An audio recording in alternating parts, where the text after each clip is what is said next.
So be careful, please. Can you pay attention Yeah, still? I can see. Okay.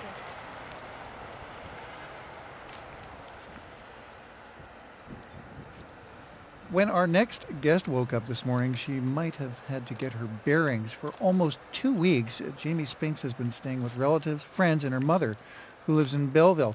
Jayme was one of the people left homeless after a fire destroyed a historic block of buildings on Queen Street in Toronto. She lived in an apartment building above a popular store, Duke's Cycle Shop. So to tell us about the experience, we've reached Jayme this morning in Toronto. Good morning. Good morning, Mike. Thanks for having me. Oh, it's our pleasure, and thank you for joining us. Where are you this morning? I'm at a friend's house. Do you have an apartment yet? No, I don't. I'm just kind of taking advantage of the offer still, staying in different places. It seems to be okay for now. Well, good. I'm glad you're comfortable and safe. Take us back to that morning of the fire. Tell us what happened to you. Well, I was up working on a project late, and everything went down around 5:15, I guess. I noticed the sirens outside, I noticed the lights flashing and went downstairs to take a look and saw a bunch of smoke coming out of one of the buildings a bit further down. So how far down the street was this? 4 or 5 storefronts down. So, far enough to think that I was okay. So did you not feel concerned at that point? To be honest, not really. It didn't really occur to me that my place might be affected. So you're out in the street at about 5 in the morning. It's pitch black, and it was a frigid morning, as I recall. What happened next? Pardon? And what happened next?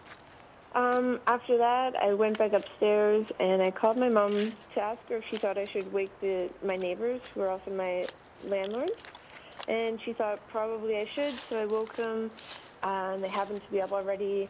And after that, I did some stuff upstairs, got some stuff, ready just in case, and went downstairs to take a look again. And instead of smoke, it was just pouring out fire. It was ridiculous. I don't even know how to describe that part. And at what point did the police advise you not to return, or pardon me, the fire department advised you not to return to the building? Shortly after that, it was actually the police. Oh, it was the police, yeah. They told me that I couldn't be sitting there, and I just thought they thought I was a passerby, and so I told them that I lived there, and they were like, you can't go back upstairs. And so I told them I had to go get my cat, and that we hadn't been evacuated, and there were still 3 other full apartments, so we kind of all went upstairs, and that's when it was a bit frantic, and grab what you can and get out. So what did you manage to take with you? I managed to pack up my cat. I grabbed my laptop, a couple of photos, and my bag had some stuff in it already. And did you have a chance to get warmly dressed before you headed out the door again? I did. In the in-between time, my mom had convinced me to put on my proper clothing, long johns and pants again instead of my PJs, and I managed to throw on my jacket, and I packed my scarf and mitts. So I was actually okay as far as warmth goes. And how did your cat deal with all of this? Well, she was pretty stressed out, but she's okay. And thankfully, I got her in the carrier okay, and we got out okay. And her name is 7, is that right? Yep. Does that have anything to do with the number of lives they're supposed to have? No. I was wondering if maybe she cashed one in that morning. Yeah. Well, listen, almost 2 weeks have passed since the fire. What's been happening to you? How are you feeling about all of this?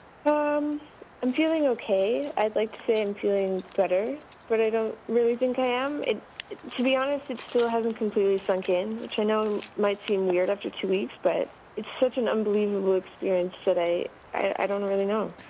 I presume you've been back to the site. What goes through your mind when you head back there and look at the devastation there?